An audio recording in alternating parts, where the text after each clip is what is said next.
Our thriller London Spy continues tonight at 9. Ben Whishaw leading a fantastic cast in a story full of twists and turns. Now on BBC Two, a new week of daily politics with Joe Coburn.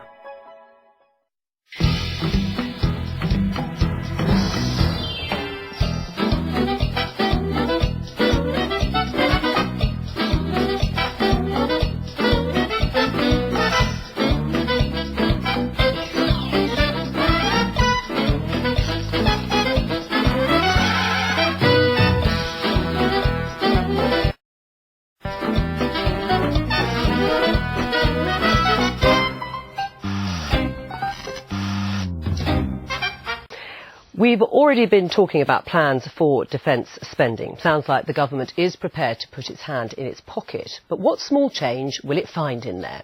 The Ministry of Defence owns 1% of all land in the UK, so selling off some is certainly an option.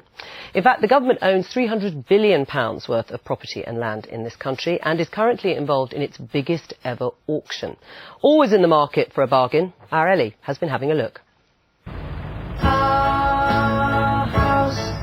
Is a very, very, very fine house with 2 cats in the yard. Life used to be so hard. Admiralty Arch, no longer for the Admirals. It's going to be a posh hotel with posh flats and a really posh roof terrace. So, sitting around having a drink? Yes, absolutely. I mean, even if you're not staying in the hotel, you will be able to come and enjoy, have a drink, and yes, just admire these wonderful views.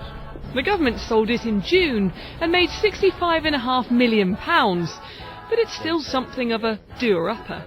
It's bringing new life into the building. The building is magnificent also from the inside, and what we want to do is open it to the public. Part of our whole strategy to work in the restoration of Admiralty Arch. When it went on the market, there were some concerns that public access could pose a security risk. The government, still the building's freeholder, has taken advice and says it's happy. In fact, so pleased the minister in charge, he wants to sell off another 300 properties. In the last Parliament, we managed to raise £1.8 billion by selling off about 20% of the property used by the government. We think we can go much further. We think we can raise about £6 billion. After all, it costs a lot to have a civil servant working in a building like this. It wasn't designed for this purpose. Much cheaper to have them working in purpose-built offices. Aren't you just selling off the family silver, though?